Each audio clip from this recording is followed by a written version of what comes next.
From UFOs to psychic powers and government conspiracies, history is riddled with unexplained events.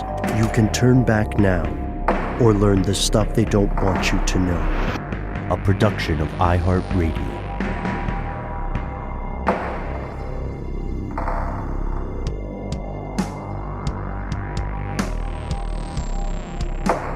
Hello, welcome back to the show. My name is Matt. My name is Noel. They call me Ben. We're joined, as always, with our super producer, Paul the Blackjack King Decant.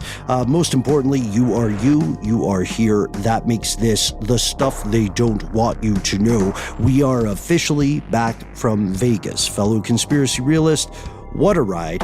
As we were on the road, like most folks from Atlanta, we stayed glued to the news about an ongoing controversy, quite possibly a conspiracy afoot in our fair metropolis.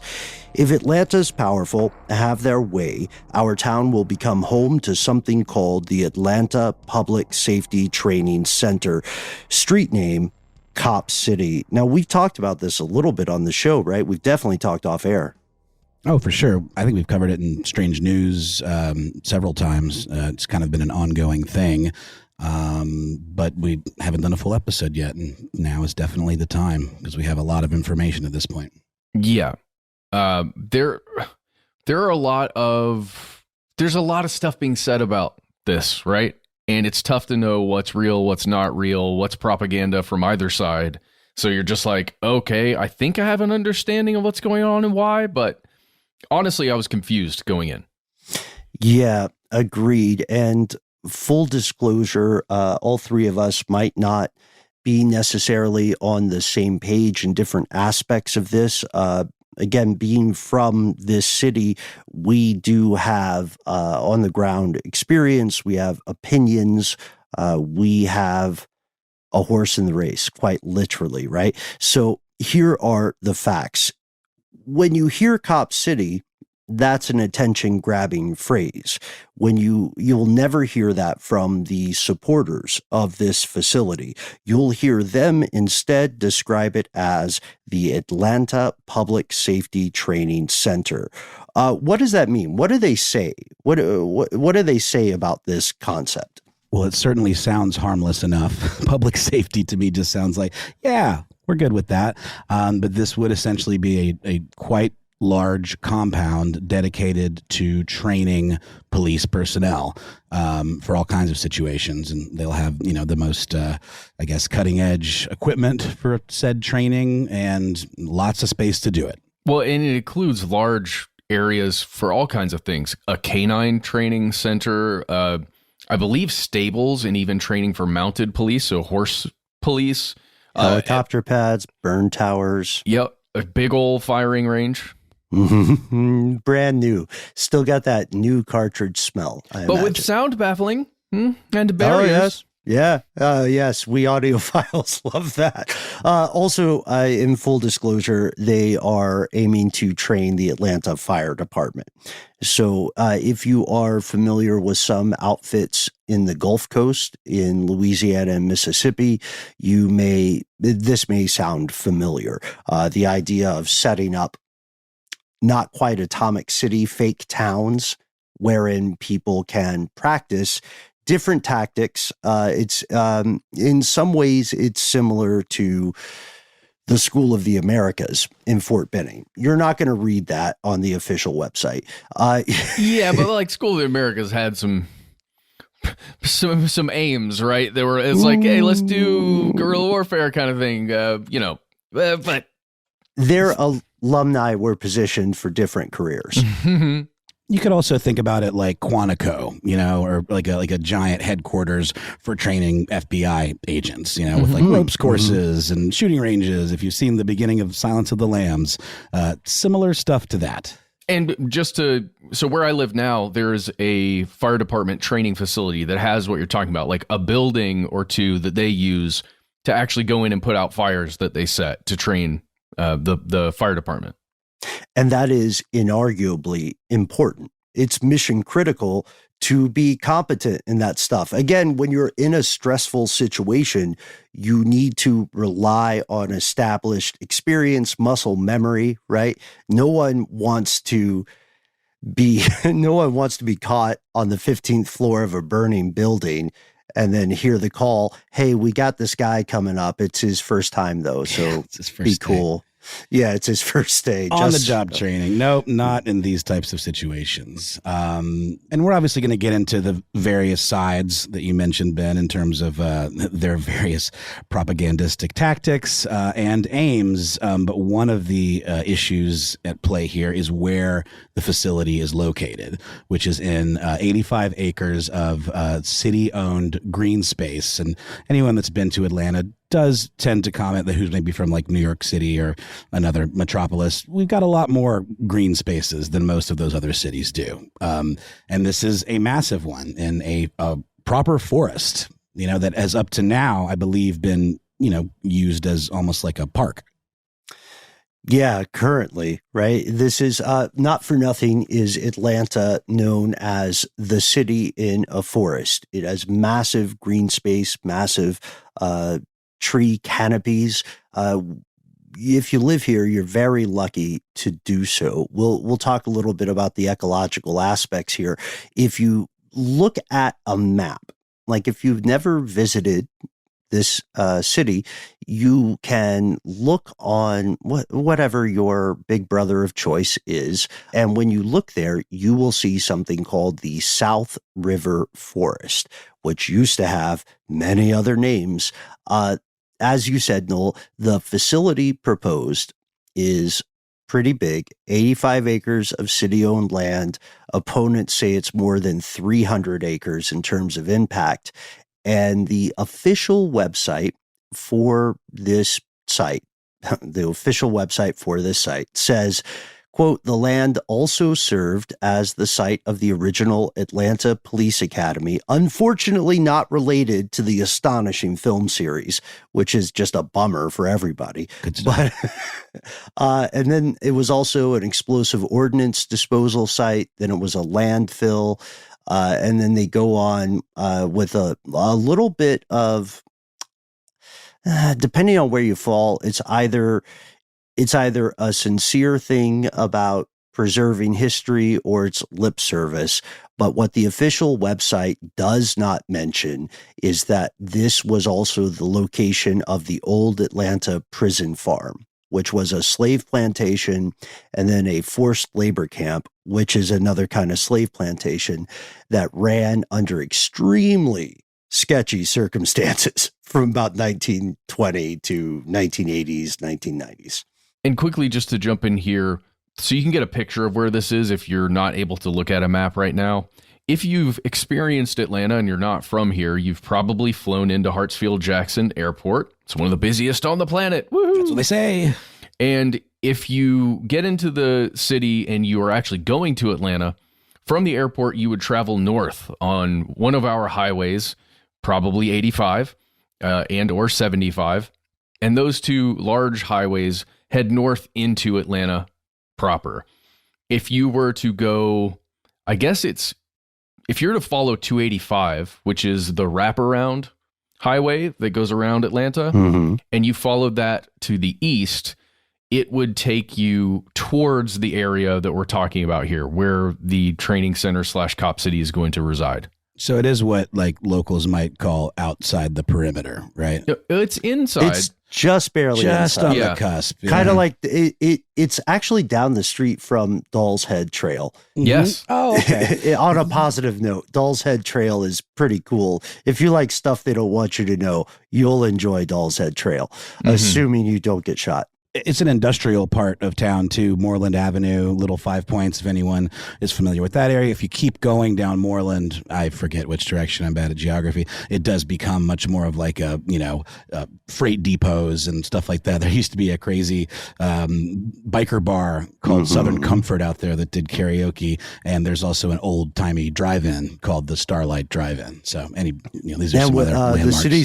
The city's very fortunate to have that drive-in. Drive-in theaters are amazing, and they are an endangered species. Currently, the nomenclature you will hear describing this area that you just mapped for us, Matt, is the South River Forest. The the issue is that, look, we'll get to the powers that be in a second, but the issue is that there are people who live in this area. They are not the wealthy neighborhoods of the Atlanta metro area. They are not the people who have good encounters with law enforcement. Okay. And this area has always been a forest way, way back in the day. The original human population, Muskogee Creek, they called it the Wailoni, which roughly translates to the land of brown water. Not the most impressive name. Not great. I don't think it's a poop joke. I don't think so either. Maybe it's just got lots of silt in it or something. Yeah. And the original inhabitants of this land who lived there for thousands of years were forced out during the Trail of Tears era. Fast forward, Paul, if we could get a little VHS fast. Perfect. The proposal for Cop City comes on the heels of the nationwide anti-law enforcement, anti-police protest in 2020. Over 50 cities in the United States rose up in some form or another to protest the police murder of George Floyd. Well, and it's theoretically, it's a good thing. Some of the big calls during those protests were, we need better trained officers, right? Because these officers were literally killing people. So the thought was, at least from the establishment, the law enforcement side, was we need to train our officers better.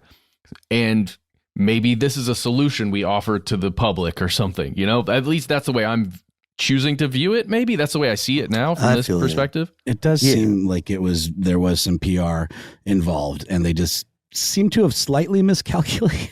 Yeah. In terms of what the response would be. Yeah, agreed. And lest we be remiss, let's point out that many other innocent people died, each of which triggered another wave of protest. It was not just George Floyd. These were innocent people executed by state power.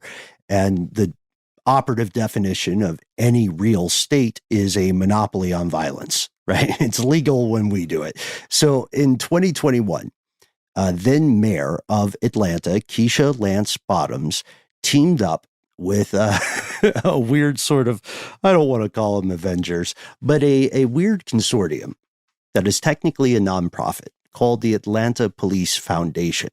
And Mayor Bottoms hung out with a guy named Dave Wilkinson. Dave Wilkinson is the CEO of this nonprofit, the Atlanta Police Foundation. They did something really interesting.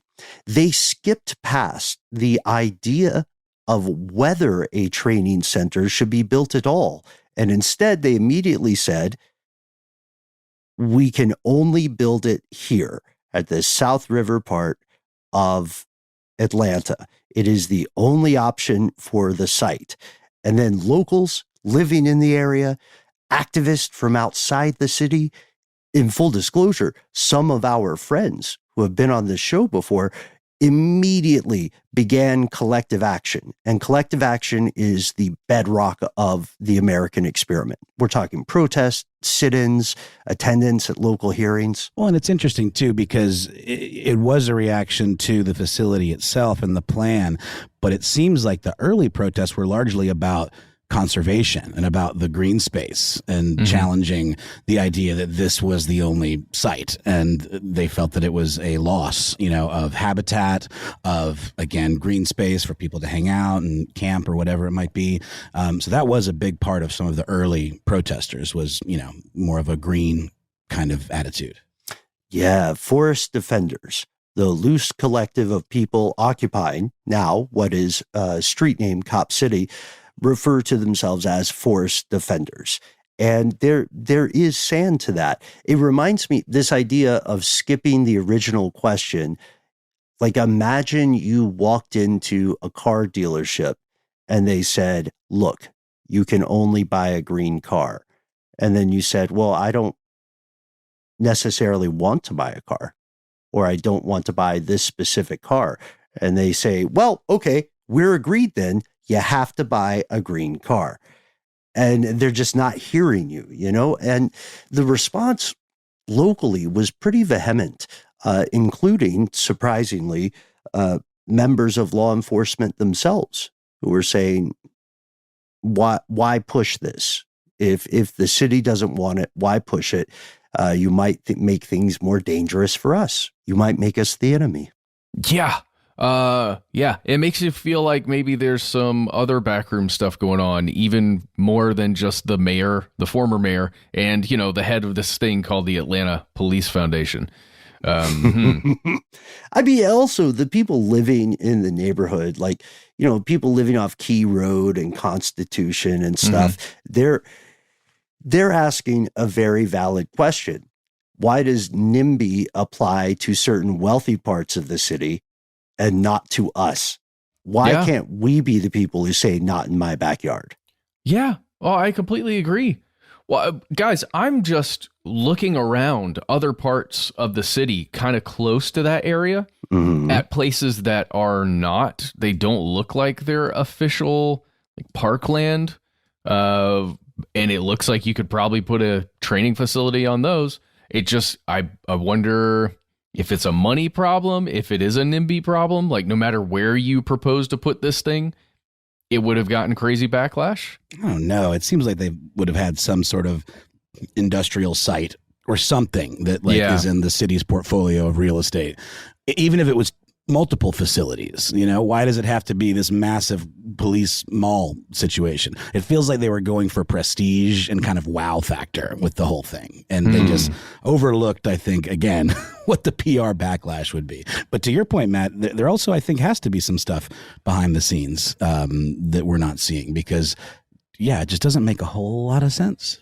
Yeah. And despite the local protest, and despite the fact that there were people not from Atlanta or not from Georgia who traveled to participate in the ecological side of the protest, despite all that, overwhelmingly, the public was against it. And in 2021, the Atlanta City Council approved the whole thing. Basically, this was not a surprise because a specific nonprofit, quote unquote, Atlanta Police Foundation had their back, and the APF has a lot of juice in the city. Or what do they call it in the wire? Suction. They have a lot of suction. Yeah. So we'll get to them in a moment. But what you need to know, folks, in May of 2022, authorities began clearing up the site.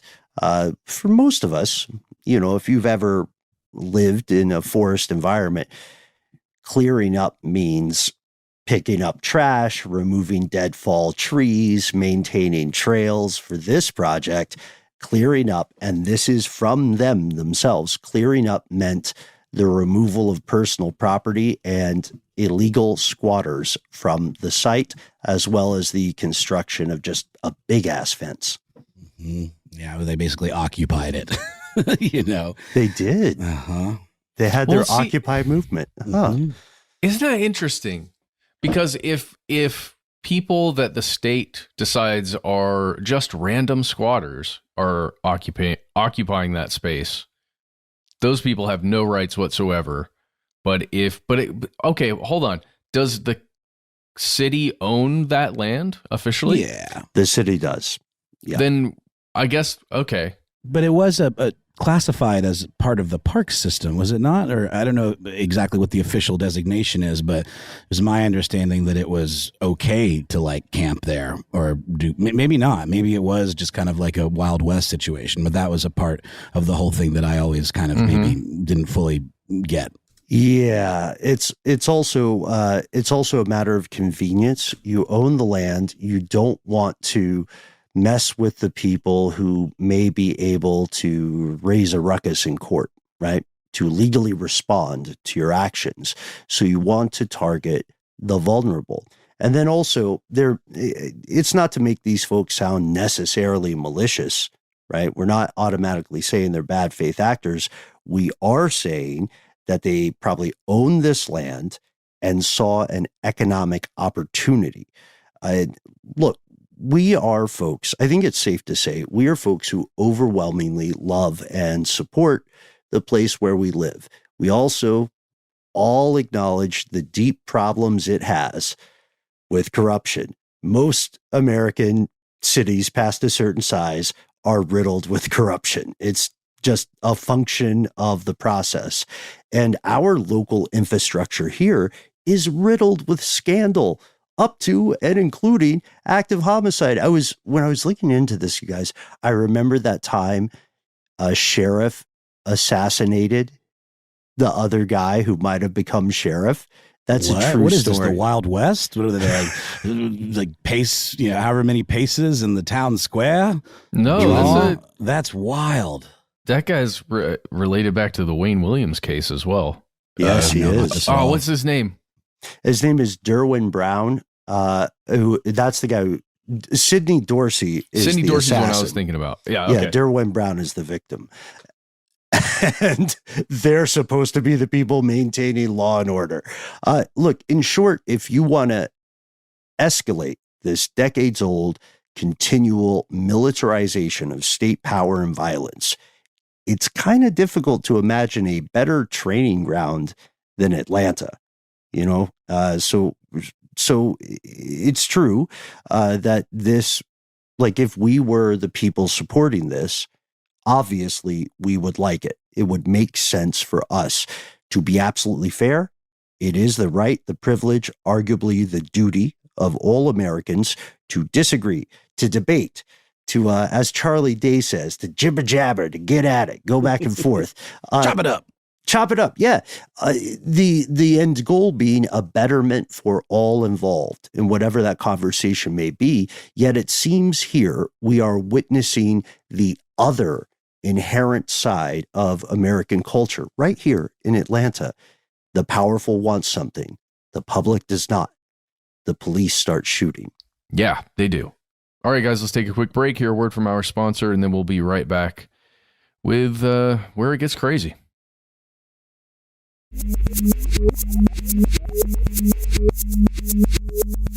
Here's where it gets crazy. On January 18th, 2023, a Georgia State Patrol trooper fatally shot Manuel Esteban Paez-Terán. Paez-Terán is a Venezuelan-born environmental activist, and the actual details of their death remain a matter of debate, you could say. The official law enforcement version argues that this person shot an officer in the leg, resulting in a non-fatal injury, and were they themselves fatally shot in return. You may hear about this person as Tortuguita, pardon my pronunciation here, little turtle, it means. And that was the version of the story that we heard, here in local news. But the medical investigation results were released not long after, and they ran shockingly counter to that narrative about the person being shot in the leg, a weapon, etc.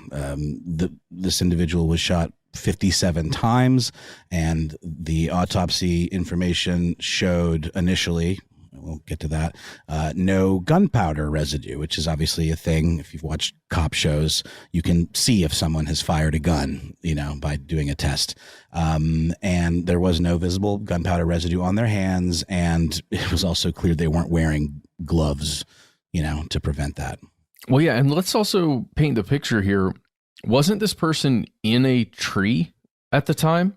Or occupying, yeah, they were one of those illegal squatters that counts as being cleared out. But so this person is in a tree and allegedly firing down at officers. That's what the officers were alleging, correct? Yeah, and continue to allege. And then later you will see contesting autopsy reports. The GBI, which is like the state level version of the FBI, the Georgia Bureau of Investigation, later went back and said, we have found traces of gunshot primer.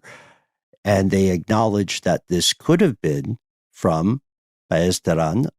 It could have been from the police firearms, or it could have been, general contamination, because they were not first to the plate on that investigation.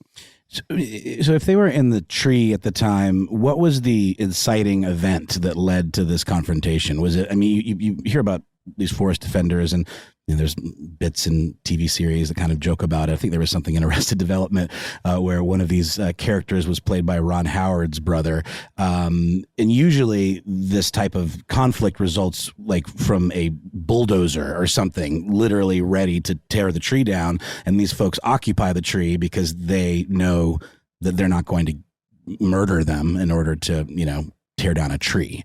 So do you know the details of that aspect of it? Like what happened in that regard that led to this confrontation? Yeah, it seems like they were, again, the law enforcement organizations were attempting to remove squatters or people who are living on city-owned land.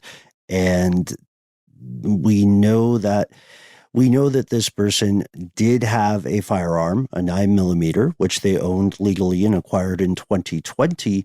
But the story gets muddy because the official explanation sounds more and more like a narrative. At least critics are saying, picture every fiction cop show where someone says, we've got to make this look right. We've got to make this story fit. Like True Detective, right? Sure. Season 1. The Shield, I've been watching about corrupt cops in Los Angeles, and there's a lot of, we got to get our story straight kind of talk. And I think I totally get this confrontation. It would be a matter of get down from that tree. No. And then it goes from there. So they weren't just a random person out there in a tree in the forest. They were specifically there to protest, which means this person wasn't going to leave willingly, right? And as you describe that conflict, the officers are like, oh, we got a job to do. We got to get this person out of the tree.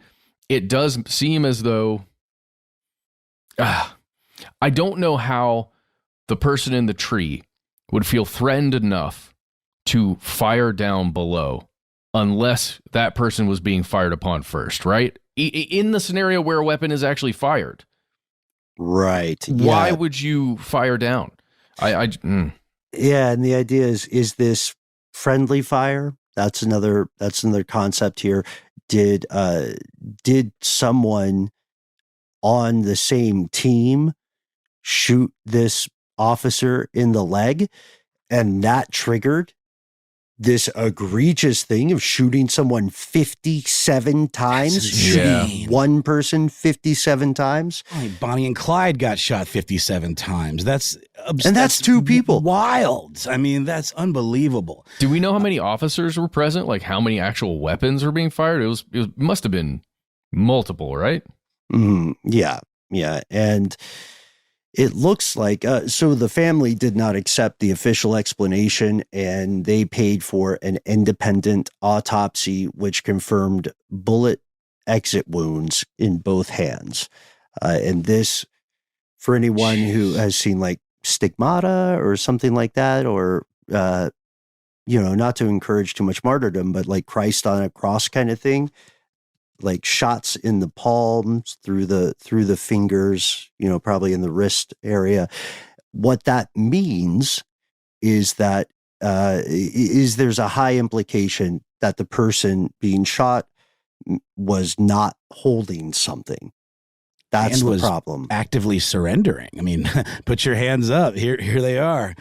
And again, I don't know this person. I never knew this person, but when this happened, there were people from the community that released a lot of photographs of this person with friends, and a lot of people speaking out about their experience with Tehran. And it was all very positive. This wasn't like a militant, militia type organization. Having that weapon would be just for you're squatting in like a area that's accessible by all kinds of potentially dangerous people. It's probably smart to protect yourself. Just saying. Mm-hmm. Yeah, and a lot of us listening this evening can agree with that. No, as we said earlier, any death, even if you don't like the person, any death is a tragedy. And the death of Paez Tehran galvanized the movement to stop Cop City. Now there is a face, right? That can be associated with the movement. And there seems to be an active cover-up of this death all its own, or at the very least, there are a lot of unanswered questions. There is no official conclusion that jibes with the reckoning of people who knew this person or with this person's family. But this did not stop the push to build this thing. So many local people in Atlanta desperately did not want, whether or not you support the construction of training centers like this. And we do understand training is important. We can all hopefully agree that protesters should not be shot if they pose no dangers to others. That's one of like the cool features of America on paper. You can just walk out into the commons. You can talk trash, right? People can eject you from a place, but by and large, they can't kill you by shooting you 57 times. Even the authorities remain divided on whether this person actually shot an officer. And the next question then naturally becomes, if the public does not want this thing to be built, why is it being built? That's where we go back to the Atlanta Police Foundation, as well as Terracon Consultants, TERRACON, the engineering firm that's helping make this happen. So maybe we learn a little bit about the APF. Again, a nonprofit, quote unquote. Yeah, I'm looking at their website right now. Tight. One of the big things they have coming up, actually, this is tomorrow as we're recording this on the 25th of September. They've got their Crime is Toast, which is an event. It's a breakfast. I've never felt that toast was worthy of being called criminals. Toast is lovely. I don't understand. That's funny. It's interesting.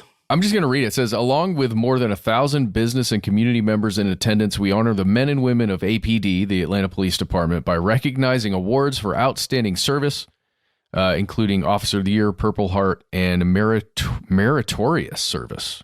Mm-hmm. Yeah. Deserving of award. Interesting. Yeah. Crime is Toast.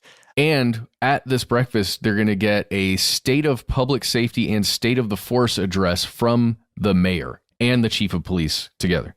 Yes, I see that. Yeah. And this organization is not new. They've been around for right about 2 decades now. They were founded in 2003, and they describe themselves as employing, quote, a broad array of 21st century public safety initiatives to accomplish their mission. These initiatives include community programs designed to provide resources to underserved neighborhoods, as well as training to cultivate a mindset of true servanthood among the Atlanta Police Department sworn personnel. So they're saying, greater good. We're looking out for you, especially if you are in an historically bad neighborhood. Well, they run the Crime Stoppers in the greater Atlanta area. We just mentioned in our Strange News episode, which gives everybody the ability to send in an anonymous tip about something, which does feel like maybe a good thing. And they do have stuff that, again, on the surface, when you read it on their website, it looks like positive initiatives to help out the city of Atlanta. But also, like, even Crime Stoppers is like made for a poster. I mean, the whole term. I mean, it's PR. Yes, It is a good thing. Being able to give an anonymous tip and feel safe is a good thing. But when you brand it like that, and have it as this, like, look at what we did, look at the good job that we're doing, it's another way of deflecting some of the bad things that police have been more than accused, have been found to have done over many years. Oh yeah, I'm not trying to advocate for it. I guess I just want to make sure I'm being clear on that. The programs do look positive. Let's say if you're a voter, right, and you go to their website and you're like, oh well, what are they doing? This looks good. The At Promise initiative to help reduce crime in youth seems like a great idea. Yeah, and the board of directors and the board of trustees, or the executive committee and the board of trustees, are also very interesting aspects of the website. The APF describes itself as a public-private partnership, like the Federal Reserve. Nothing to see here. They're aiming to create a safe and just city for every citizen of Atlanta, driving out crime, enhancing the safety of neighborhoods. But Black Monday murders style, you got to follow the money. So riddle me this, guys. Who runs the operation? Bigwigs. Walt Emmer of Waffle House. He's just on the executive board or whatever. Yeah, Ty Darlin from Georgia Pacific. Got some Equifax, some King and Spalding, all the hits, all the good ones. Invesco, which I thought was a cartoon name for a long time. I've seen that sign, I think in like Alpharetta or something. It's on a building somewhere. I think I've seen it too. It's like Globochem or, yeah. A lot of legal entities. And they're all run by people who, surprise, surprise, don't live in the South River area and don't hang out there. You know what I mean? That's not where they get their groceries. It's also kind of a food desert.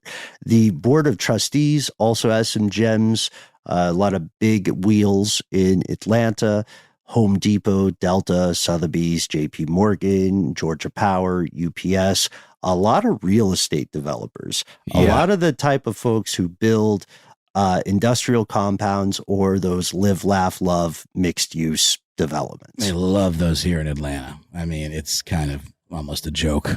If you follow any local Atlanta meme pages, you'll see the joke being made because it's kind of sad. The city is famous for bulldozing, not just forests, but also a lot of history and just building up condos and these types of things. Mm-hmm. Yeah, the old Atlanta Crackers baseball field is a Whole Foods now. So go team. So there's also, in case you think we're being hyperbolic here, another member of the Board of Trustees is Andre Anderson from the Federal Reserve Bank of Atlanta. So this is all publicly available information. Again, you can go on the website. You can read this to your heart's discontent. These companies, the legal entities in particular, they have ties to some of the most powerful corporate actors in the Atlanta metro area, and they don't want to look threatening. They don't want to look cash grabby. They don't want to look like they're super duper down with fascism. And yet, it doesn't matter whether you are the biggest fan of these corporations or whether you hate them. The reality is simply that they are already by far the most financially and politically powerful consortiums in the local game. And look, people respond to buzzwords, right? So you hear words like, or phrases like collective action, and you might think, oh, Marxism, socialism. Untrue. Your favorite corporations, even the ones you really like, they love collective action so long as it works for them. They are not averse to teaming up. No. And they also make use of police forces all the time to do things like move money and protect property. And they employ, also, I know it sounds like we're going back and forth. We're not dithering. We're being fair and objective. They employ hundreds of thousands of people in the metro area alone.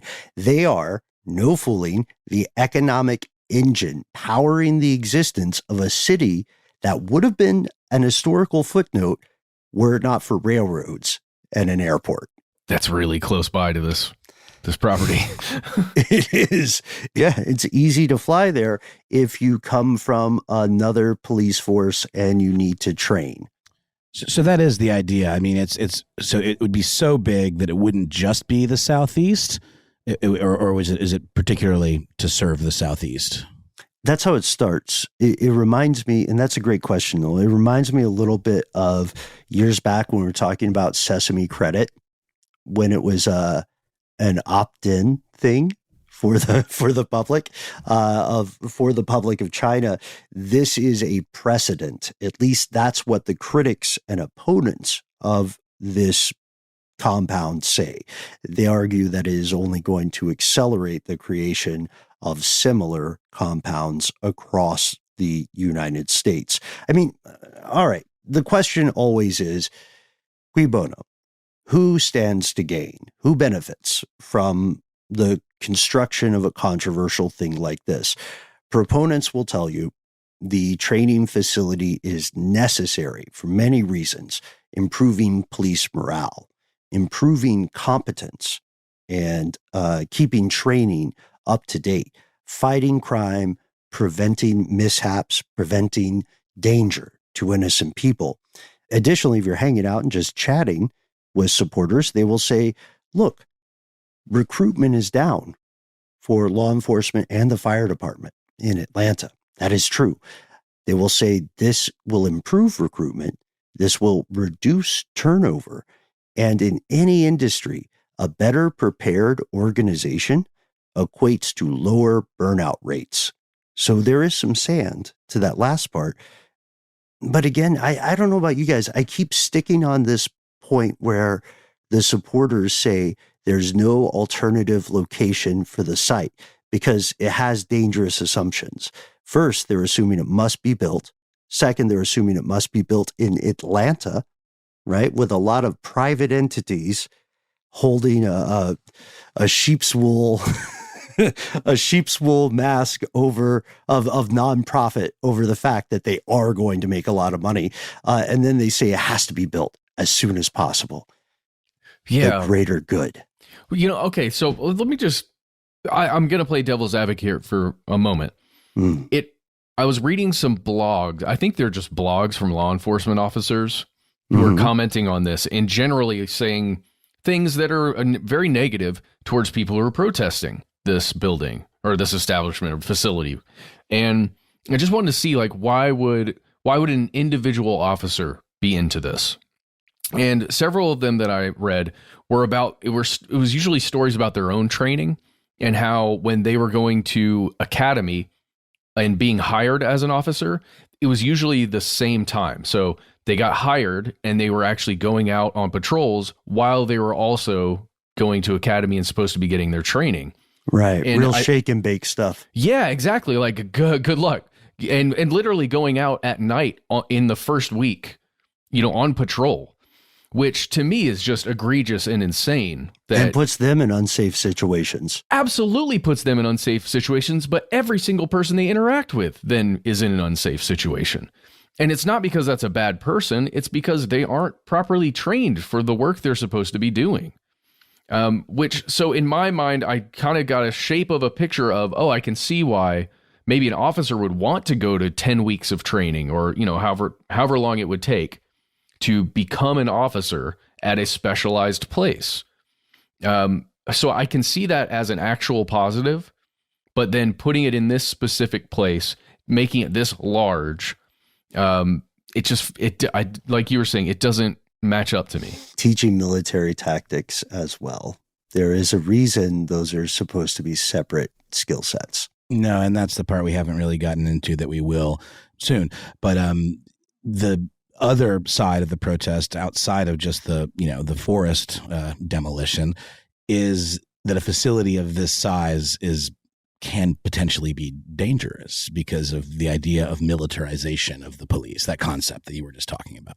Yeah. Well, yeah. And on that, you will hear rumors. So like you'll hear rumors that there are going to be Black Hawk helicopters at this place. There are going to be tanks rolling around this sucker. There's going to be like full on military, right? Which is often an exaggeration of what's actually going to be there. And it won't be a Black Hawk necessarily, but there will be helicopters involved for sure. And it won't be a tank, but there might be an APC or two. And I might sound like a jerk here, but kind of fun, right? To play around on one of those, like kind of fun, like there's a place up in Ellijay, Georgia, a bit north of Atlanta, where you can drive a tank recreationally. You could run over cars and stuff like that. And it's very, it might sound like we're being rednecks when we say that's kind of fun, but that's kind of fun. We're still trying to get a budget approved for us to do that. Were we going to do that? Yeah. We were going to do that at some point. We were going to film it. We were going to, I think we were going to shoot video. Paul was probably going to take turns with the hero shots, they're called, of us driving the tank. Yeah. But aside from that, what you hear, please don't confuse that with us being glib or dismissive. We're attempting to practice empathy and objectivity. And with that in mind, we also have to look at the financial motivations. That is the most provable conspiracy afoot in this situation. And again, is ideologically agnostic. I think it was June 6th, 2023, this year, as we record, the Atlantic City, I keep saying Atlantic, not Atlantic City, but the Atlanta City Council approved $31 million of construction funds for this training center, street name Cop City. And they also provided this caveat, and they said, we as the city of Atlanta, which means that if you live, visit, or shop here, you're helping pay this. The city's going to pay $1.2 million per year for the right to use this thing that your tax dollars are paying for.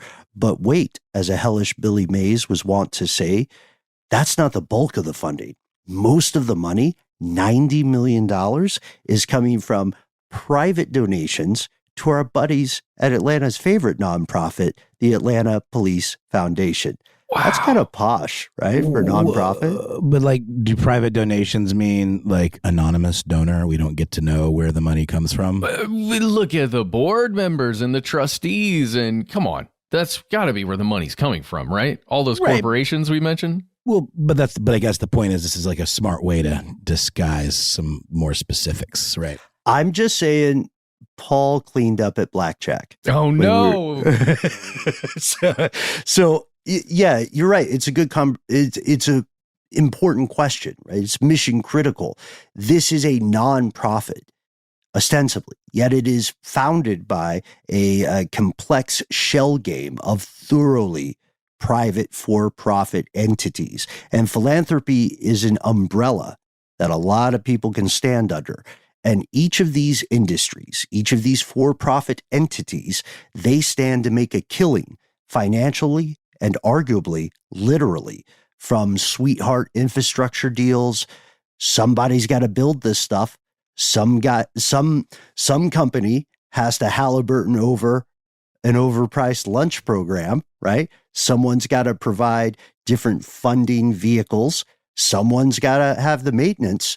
Where are you going to have the janitors, right? Who is going to be support work for this? I mean, you could argue that side of it is positive as well, because it does make jobs. It's New Deal type stuff. Construction project. We were just at the Hoover Dam. I mean, the video was quite propagandistic, but it employed thousands of people, at a time when the Great Depression had really ravaged a lot of folks and their ability to earn a living to support their families. But that's a PR spin as well. I think that's the least important part. And the most important part, Ben, is like the actual businesses that will be benefiting, whether it be construction, whether it be, like you said, the food hall, whatever it is. I'm sure these shooting ranges don't come cheap, and they're proprietary, made by technology, weapons technology type companies, and all of these facilities that will be the cutting edge. Yeah, and that's a great point, Noel. Also, let's be honest, these folks are the rulers of the city. The folks who are funding the Atlanta Police Foundation also make a lot of money if things don't burn down. They may be very well-intentioned. Likely they are. They don't see themselves as villains. They may want to prevent things like the 2006 police murder of a 92-year-old woman in her home. That incident in particular changed the way that APD, Atlanta Police Department, operates. And if you are friends with folks in law enforcement, everyone heard about that. And everyone knew that things had gone terribly, fatally wrong. So there is the argument that this will increase the safety of both the police force, the fire department, and civilians. And the Atlanta Police Foundation's puppet masters, they may mean that as well, but they also want to make a profit every step of the way. Kind of like how Vegas wants you to have fun, Yeah, it really sucks because I totally do see the need for it and the possible good things of a facility like that. But you're absolutely right. This thing, the way it's coming together, and especially when you think about what actions have been taken when it comes to, hey, we'd love to get your opinion, public, about what's going on. Why don't you tell us? We'll incorporate your thoughts and, we'll really think about what you have to say. And then what actually happened. Oh, man, there's so much more to come, y'all. We're going to get into an example of how that opportunity was presented. And the powers that be said, nope, we don't want to hear that. And we're going to do everything we can to ice you out, the public, you know? Mm. We hear you. We're listening. That's the vibe from folks like Kelsey Hull, a spokesperson for the APF. Hull objects to claims that these organizations are not listening to the people of Atlanta, and points out, and this is true, that APF provided a draft plan of the training center to Atlanta city officials, to different committees on the Atlanta City Council. I'm sure no one shook hands in a back room or got any money, of course. And there's a specific quote we wanted to share here. Hull said, quote, more than 400 comments, some 20 plus hours of comments were received by the council, which then voted overwhelmingly to approve building the Public Safety Training Center. 70% of the comments were absolutely opposed to the new facility. And guys, full disclosure, the four of us know people who went not just to that hearing, but to other hearings, created one of the longest running hearings in the history of the city. Everyone was saying, beat me here, Paul. Everyone speaking at that hearing was saying this. And the Atlanta City Council said, tight, we hear you, we're doing it. Approved. Mm-hmm.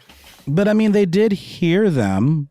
They right. They gave them audience. You know what I mean? I mean, they streamed this, or at least portions of it. I think it was live, but I certainly saw some friends of ours do their, give their testimony or whatever you want to call it. And yeah, it was wild. People were camping out in the lobby of the building, and free pizzas were being brought in. I've never seen anything like it. And get in trouble for the pizza. That's what result would have led to them changing course? I would argue none. So it's all just lip service, and it's also a giant waste of people's time. It's insulting. Really. You know what would have changed their minds? A random billionaire from Atlanta shows up and says, "Hey, I've got 85 acres of land you can have." For free. Yeah, that's kind of on our city. Atlanta needs more billionaires. They're just great. Think about the amazing thing you could have done here, billionaire from Atlanta. Just no, seriously, think about it, dude. We know you listen to this show.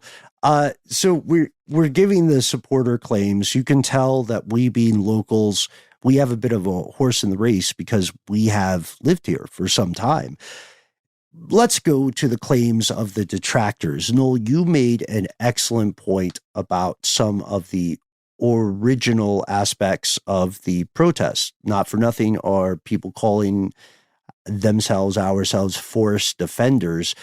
There is a huge potential ecological consequence for the construction of this thing. That's right. The South River Forest is one of what's referred to as the city's four lungs, which is part of an ecosystem. It serves as a very important part of our climate infrastructure that keeps surface temperatures cooler, cleans the air, through the trees.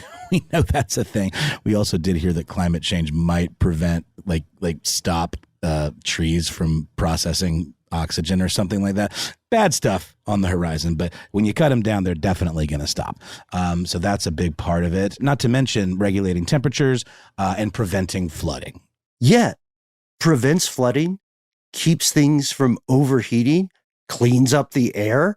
Those are Yeah, those are things everyone likes, every human at least. And there's a great investigation by Brookings. The Brookings Institution might not be everybody's cup of tea, but nevertheless, they do have some excellent research on this ecological impact that you're referring to, Noel.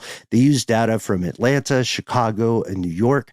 And what they found was time and time again, disadvantaged neighborhoods are disproportionately exposed to climate impacts and to higher rates of policing relative to other neighborhoods. We talked about this in San Francisco, in the Bay Area, talked about it in Africville, as well up north.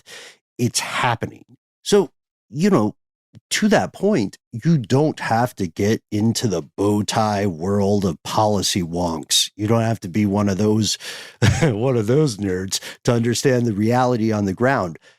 History is cyclical.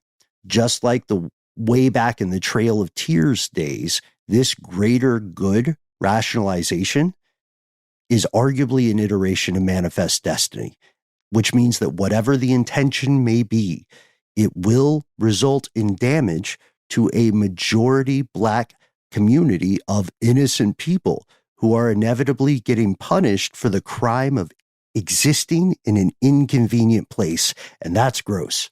Man, let's take another break, guys. We need to take a break. We'll hear a word from our sponsor. We'll be right back. And let's keep going down some of this track, because I think there's more to uncover.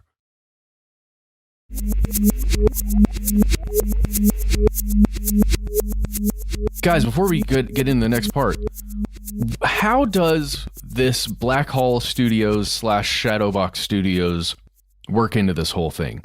Because I think they owned some of the land or something, and then they ended up selling the land or doing some kind of handshake deal for some of the land.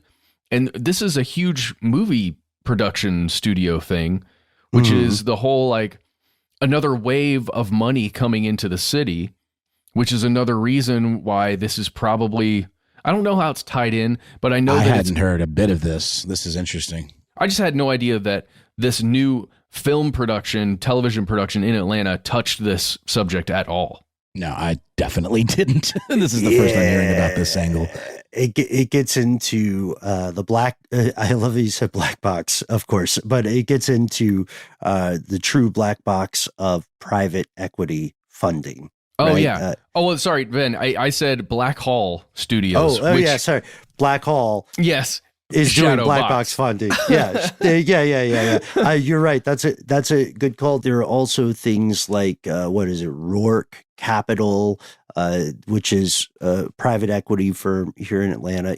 Guys, I'm starting to think that we're going to be pulled over more often for this one.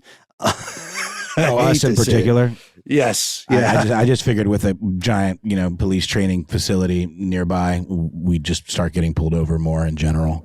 Which I think is maybe part of the argument, the idea that on paper, this thing shouldn't necessarily be a home base for militarized police, but the very existence of it just implies a higher concentration of police that in a way that some people don't trust, understandably so. All right. This is maybe a hot take, but anybody who's experienced it can agree. What is the typical neighborhood like around a U.S. military base in the contiguous United States? Impoverished-ish? They're not the nicest places often. And that is another function of NIMBY. That's another function. That's what people are worried about, right? Will this make our neighborhood worse? Whatever the intentions, because people will still live there unless they are driven out and unless they are, eminent domained out to some other part of the area. Whatever you want to call this training center or cop city, the critics are saying that this is, to your earlier point, This is a blueprint for future iterations of militarization. The militarization of the police is a known ongoing issue in the United States, and it has provably resulted in rising socioeconomic inequality, intergenerational trauma, and perhaps most importantly, the erosion of democracy. And the whole reason that you hang out in the US at all is because you thought democracy was dope, right? If that's the whole reason you choose to stay if you have the opportunity to leave. Well, the militarization of police has been one of those actual slippery slope things. Actual one, yeah. That have been occurring since police forces were outgunned. I think it was in the late 80s, early 90s, when there were several major instances of police being outgunned by like bank robbers in a couple instances and a couple other instances. Organized crime. Yeah, where there were heavy weapons being used against police officers that generally had revolvers and shotguns, and that's all they had. Then, started going into bigger weaponry that they carried, and then went into other forms of I was going to say toys.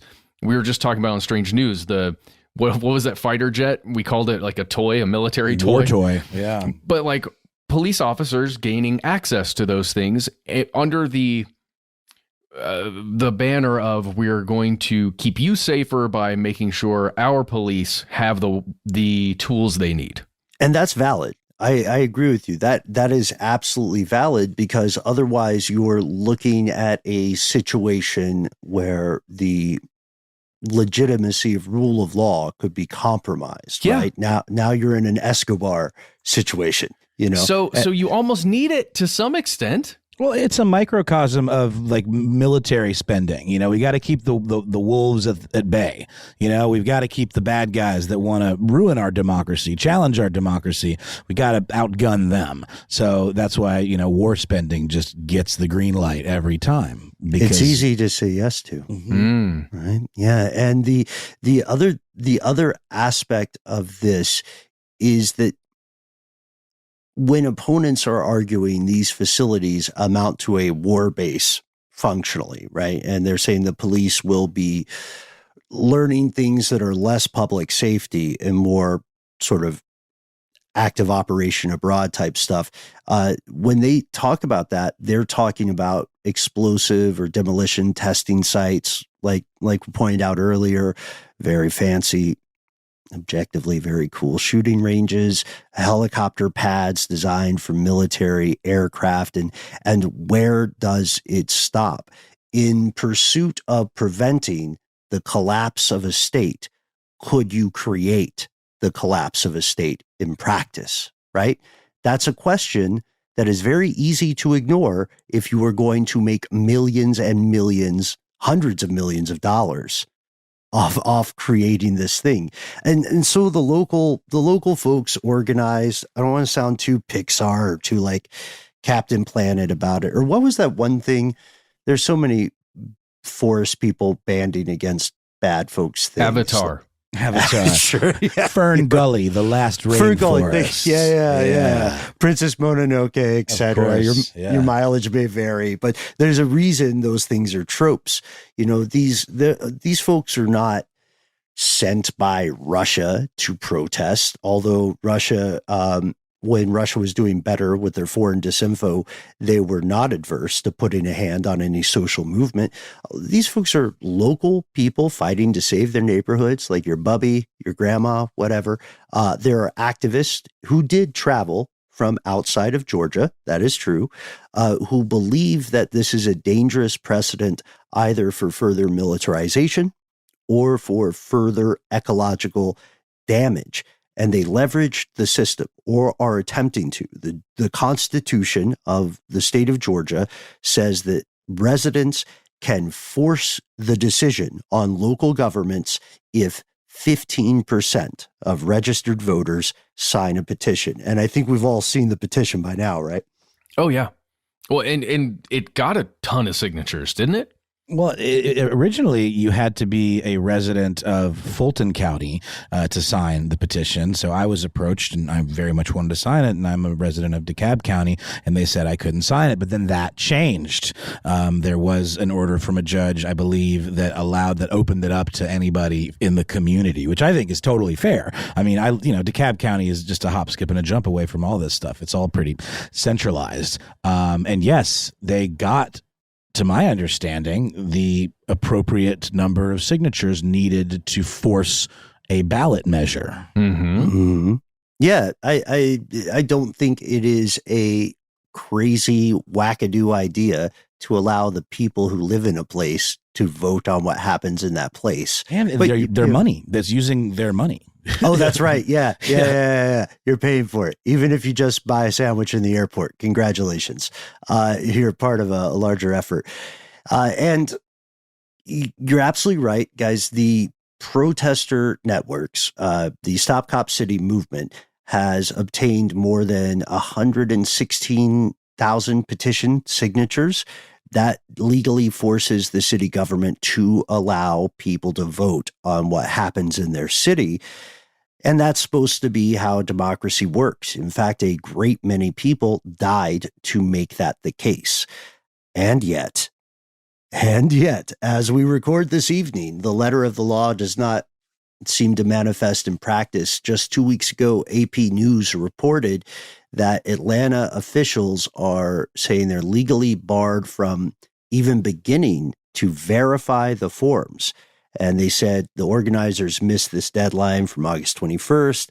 The deadline had been extended until September by a federal judge, but then an appellate court came in and they were like, hold the phone, scratch the record. And now this whole petition process is in a legal limbo, which is nuts because this is one of the biggest, ostensibly, this is one of the biggest grassroots movements in the history of the state of Georgia. And if you hear the supporters, they're saying, look, we're not here to overthrow the United States. We're not terrorists. We want to defend this city. We want to keep this forest around, and we want to stick up for these neighborhoods. And they also, the people who support this training center, Cop City, they allege the protesters are part of a conspiracy. The protesters allege that the powers that be are part of a conspiracy. Well, I mean, when I was approached to sign the petition, and I'm sure y'all may have been as well and had similar experience, they're so buttoned up. Like, it's got to be blue ink. It's got to be this. You got to make sure they're looking behind you to make sure you tick all the right boxes, your address is right. And that's because situations like this and systems like this are the red tape is outrageous. And these protesters or these activists, they achieved it. They followed the rules. They did it right. And still, somehow, this bullshit comes down to just stymie the whole thing. Just like the public comment was ignored. And this is even worse because it seems like they found very smartly, not a loophole, an actual part of the law that's designed to do this very thing. And somehow they were still had the rug pulled out from under them.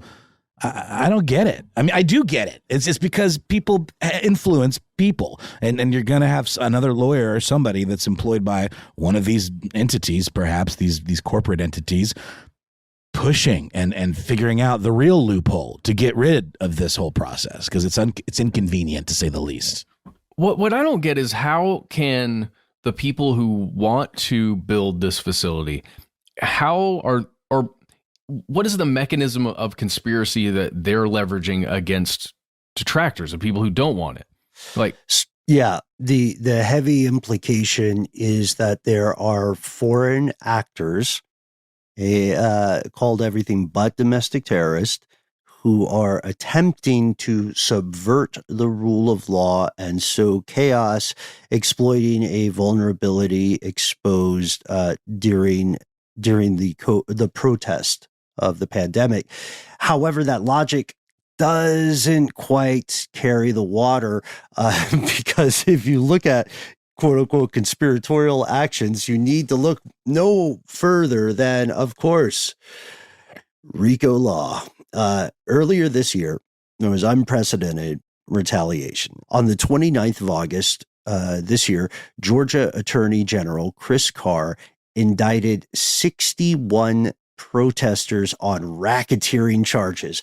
RICO law, if you're not familiar, is, we talked about it a little bit because a former president is getting in trouble with this one too. The RICO law is meant for organized crime.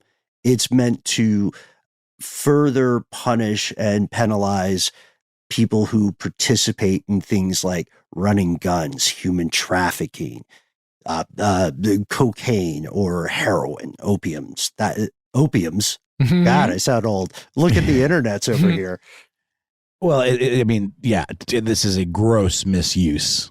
I mean, I think it's clear what you're talking about and what this is. These people are making Instagram posts. They're like running Twitter campaigns. Like it is Yeah, but what's being alleged that they're doing we have to keep an open mind here because we know in some of the instances of protests there have been stuff like one or two little peppered things that may have been a little violent, right? A little bit, a tiny bit. I think we can admit absolutely. that. I mean, more than a little bit, a tiny bit. Okay, we're talking Molotovs, yeah. Yes, because there were actually Molotovs. But when you're charging 61 people with, possessing the accelerant to build Molotovs to then be used as weapons, basically against police officers, or getting Venmo'd for going in on food for your crew, that's RICO law, then you're guilty too, bro. How can you have both of those things? I mean, it's just I don't know. This person paid for some glue for a protest sign. We're in a V for Vendetta situation. Burn it down. That's like, okay, current governor Brian Kemp, you know him, is described the accused in this RICO case as, quote, out-of-state radicals. Got a bunch of agitators on our hands. As he sips his julep in his linen suit. I can't talk trash on linen suits. I love them. But right now, we are not sure how things will proceed. It is, here in the city, it is abundantly clear that there are a lot of problems, okay? And it's a beautiful city, but it is not by any means a perfect city. And the city itself, at least according to the petitions, according to things you will hear if you talk to the average person, the city itself doesn't really want this thing built, at least not the way it's proceeding. Yet the city's power structure has already decided this will occur. It is a foregone conclusion. Both sides say the other is conspiring. It will continue to escalate. And, an ugly truth is better than a beautiful lie. To be honest, your average cop, your average police is not staying awake at night going, oh gosh, I can't wait to go to like the new School of Americas. They're people just like you. They're often in dangerous situations and they, just like you, do not want to die. So anything that can help prevent that is a net positive. And then, again, like I'm soapboxing here, guys, I know we're running long, but the U.S., the whole experiment is founded on this idea that people can decide what they do or do not like. And I would argue that, I think we'd all argue that to ignore that principle is to delegitimize the entire foundation upon which this experiment rests, Well, and we haven't talked much about like abolitionist movements in terms of like defunding the police and calls for stuff like that in the wake of a lot of these, horrific incidents involving police killing civilians. But I don't fully understand what the alternative is. There is part of me that says, let's be more transparent about the training. Let's learn from these mistakes. Let's train the right people to do the job correctly so they don't kill people. But I think folks on the other side of that are saying it's not possible. These people are inherently targeting these underserved communities and populations, and there's no amount of training that'll ever change that. I think that might be too extreme on one side of the pendulum. And then obviously the folks on the other side that want to build this and think it's the only way to do it, I think there's it's not quite right there either. I don't know the answer. I don't have the solution, but it certainly seems like there's definitely something going on in terms of why this is happening, where it's happening, who's involved, and why they just seem just absolutely disinterested in what the community thinks about it. Those Q4 numbers are going to be dope, though, if that goes through for those folks. Yeah. This is the question, right? And I think that's a great way for us to wrap this. The dilemma here, various powerful entities will attempt to convince you that the statements of the public do not matter, or that the public is uninformed. While the latter is arguably true in many cases, the former is false. The public does deserve a voice, and to argue otherwise is to be purposefully malevolent, to be purposely deceptive, and it goes against the United States. If the people of a place do not want a training center like this, if they don't want a cop city, if they want a NIMBY, then, it's a country where you can NIMBY, right? But the powerful people do want it. And then the question becomes, why? It becomes how does a democracy actually function? Does it matter that those who live in the place who also vote don't want a thing? Or do the people who represent those folks, do they get what they want? Well, and the last little thing I just wanted to add is the truly conspiratorial side of this. And I'm not saying there's any sand to this, but it's a place that the mind could go, is that these corporations are training soldiers to defend their interests and their interests alone. This is extreme militarization of the police, and they will be under the thumb of these corporate entities to some degree. Could be mobilized to occupy communities, to create, martial law. I mean, I don't think I'm wrong in thinking that some people are going that far with their concerns about this type of thing. Sure, the evolution of corporatocracy, or whatever you want to call it, right? Oligarchy, and oligarchy by any other name. Neo-feudalism would be the uncomfortable armored elephant in that room. I just, before we end, I want to reiterate, this is important for this to be the final word. The ideology is being weaponized against people in an us versus them situation. That is misleading. The United States is founded in theory on the concept of people deciding what they do or do not like, and to agree with, to aid and abet anything in contradiction of that fundamental principle is to delegitimize the bedrock upon which this place is supposed to be built. It's something to think about. We would love to hear your opinions. As we said, we do not have the answers. We do see some suspicious shenanigans at play. But what should the solution be? What is, to your point, Noel, what is the spectrum here? To your point, Matt, what is the motivation? What is the end result for the people who live with the long tail consequences of this? We try to be easy to find online. We do. You can find us all over the internet at the handle Conspiracy Stuff, where we exist on, I'm just going to call it the X platform because it just sounds dorky, but it still exists and hasn't shut down yet, but give it time. We are also Conspiracy Stuff on Facebook and YouTube. On Instagram and TikTok, we are Conspiracy Stuff Show. If you like to make phone calls, you can call us. Our number is 1-833-STDWYTK. It's a voicemail system. You get 3 minutes, say whatever you'd like. Just let us know if we can use your voice and message on the air. If you've got more to say than can fit in one of those 3-minute voicemails, why not instead send us a good old-fashioned email? We read everything we get. We are conspiracy@iHeartRadio.com.